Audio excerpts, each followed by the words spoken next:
bienvenidos a una nueva edición. El día de hoy nos acompaña Miguel Pintado, economista e investigador de CEPES, aquí en el programa justamente para hablar acerca del índice de pobreza en el sector agrario, que también es importante, ¿no? Y que quizás no es tan, no hay un informe tan adentrado para poder explicar punto a punto. Buenas tardes, doctor. ¿Qué tal? ¿Cómo está? ¿Cómo estás, Melanie? Un gusto nuevamente. Bien, doctor, quisiera que nos explique cuál es la diferencia y cuáles son los puntos a tratar en cuanto a la pobreza en el sector agricultor agrario. Sí, bueno, a partir de los datos del INEGI, nosotros aquí en el CEPES hemos tratado de identificar la pobreza en el sector agropecuario, ¿no? Sabemos que el INEGI siempre publica más o menos mayo, año a año, los reportes de pobreza, con varias desagregaciones que ya nosotros conocemos, como la urbana y la rural. En este caso hemos tratado de incidir un poco en cómo está la evolución de la pobreza en el sector agropecuario, ¿no? Y para ello, lógicamente, hemos tratado de definir el hogar agropecuario a partir de la información misma de la Encuesta Nacional de Hogares, ¿no? Un poco recogiendo la información de los módulos agropecuarios, donde se define o se puede identificar al productor agropecuario, ¿no? Y de ahí hemos tratado de expandir las cifras a nivel de población dentro de la agricultura, ¿no? Y es así como hemos obtenido los resultados de pobreza a nivel nacional, ¿no?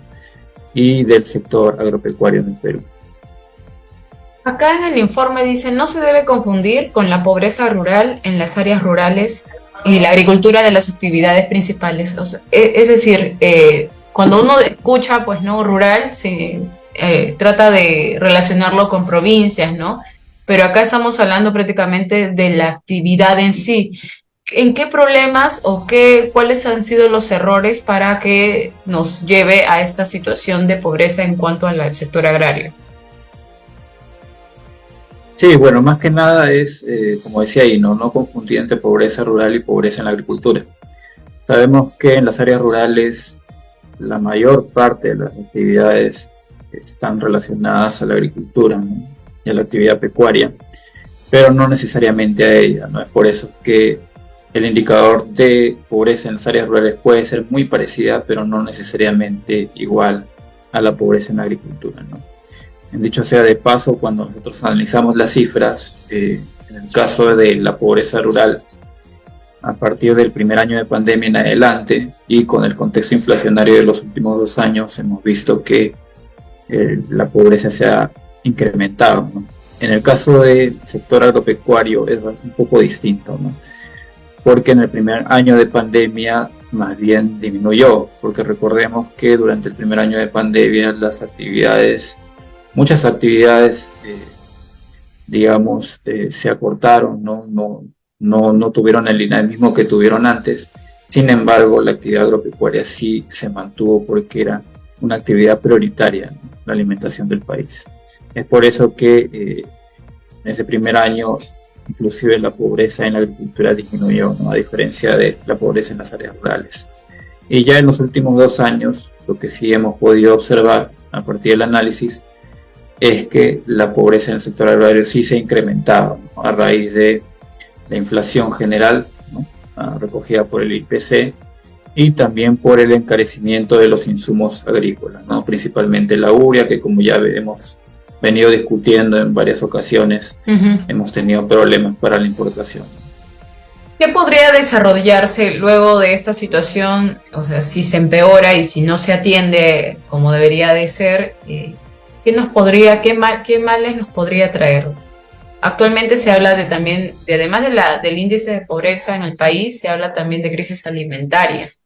¿Esto podría empeorar también, doctor? Sí, de hecho el problema alimentario es un problema muy complejo y que se está discutiendo hoy en día porque algunos indicadores, ¿no? Por ejemplo el de déficit calórico, se ha incrementado notablemente, ¿no? En el último año, ¿no? A raíz de todas las pérdidas de capacidad adquisitiva que tenía la población, lo cual ha limitado drásticamente el acceso de muchas familias, ¿no? Principalmente las más pobres del país, al consumo de alimentos, ¿no? Más o menos en los últimos 15 años, de 2008 hasta la actualidad, el indicador de déficit calórico había estado fluctuando más o menos entre 25 y 30%, y en los últimos años, en los últimos 3 años ha superado ese umbral del 30%. El último dato que destaca el INEI es que el 36%, ¿no?, de la población tiene déficit calórico. Entonces, lamentablemente, el panorama no apunta a mejorar en este año, o quizás se mantenga, ¿no? De hecho, el día de ayer el presidente del Banco Central de Reserva ya dijo, ¿no?, que la inflación va a demorar en reducirse. Entonces, lógicamente vamos a tener un escenario bastante adverso este año, y recordemos también que todos los problemas que ha generado las inundaciones, ¿no? Ha habido más de alrededor de 50.000 hectáreas afectadas, ¿no?, a nivel nacional. Entonces, eso lo vamos a ver, todos esos impactos los vamos a ver este año, ¿no?, a fines, cuando tengamos las cifras y cuando también, en este caso, la entidad oficial, que es el INEI, pueda publicar esos datos, ¿no? Claro. Hace unos días entrevistamos al señor, el doctor también Eduardo Segarra, ex jefe del gabinete de asesores de Midagri, y él mencionaba también su preocupación ahora por el fenómeno del Niño, ¿no? Que si bien ha sido anunciado con anticipación por expertos, especialistas, no está notando que se esté haciendo algo para quizás reducir el impacto, ¿no?, que tenga en cuanto al sector agrario. Entonces, mi pregunta sería, ¿cómo ve este año 2023 en cuanto a la producción agraria, ¿no? Aunque ya lo ha mencionado hace un momento, ha dicho que esto lo vamos a ver a fin de año, pero ¿cómo vamos? ¿Qué situación o qué definición le iría dando? Sí, bueno, lo que se reportó a fines de marzo desde el Ministerio de Desarrollo Agrario y Riego era que hubo daños por todas esas inundaciones, ¿no?, en 360 distritos a nivel nacional. Recordemos que, según información también del Ministerio, son 1.766 distritos, ¿no?, los que tienen algún tipo de producción agrícola. Entonces, 1 de cada 5 distritos han sido dañados o afectados. Ese es el balance. Claro, doctor. Ya para ir finalizando la entrevista, el tiempo nos está quedando cortos. ¿Qué medidas se podría tomar de parte de las autoridades, al menos locales o regionales, ¿no?, para poder mejorar esta situación, ¿no? El doctor Eduardo Segarra asumió que esta tarea era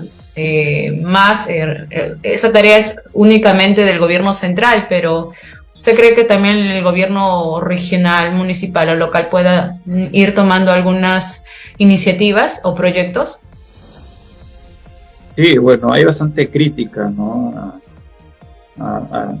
digamos, a los poderes o a lo que pueda estar haciendo los gobiernos nacionales, ¿no?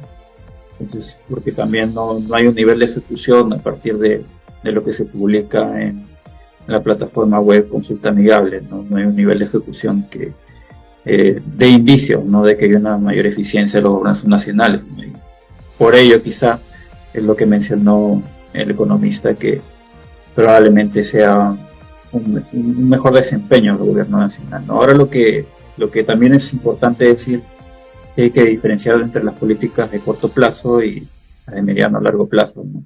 Se han aplicado, de hecho, políticas importantes porque han sido necesarias, pero también han llegado no en su tiempo, ¿no? Como mencionaba, de el fertiabono y también de la compra de urea, ¿no?, que no han podido llegar en el tiempo, y eso lamentablemente sí ha tenido impactos, y lo estamos viendo, ¿no?, inclusive hoy en día, ¿no?, sobre la seguridad alimentaria del país. Entonces, eso por un lado, y por otro lado también vincular el tema alimentario, ¿no?, con el tema agrícola, propio del sector agrícola, ¿no? Es un tema que tiene que tratarse desde varios ministerios, y por la complejidad, ¿no?, del problema alimentario en el país, tendrían que unir esfuerzos. Bien, doctor, le agradezco por haber estado el día de hoy con nosotros. Conmigo estuvo Miguel Pintado, economista, investigador de CEPES. Le agradecemos nuevamente. Conmigo será hasta una próxima entrevista. Buenas tardes. Gracias, doctor. Buenas tardes. Gracias.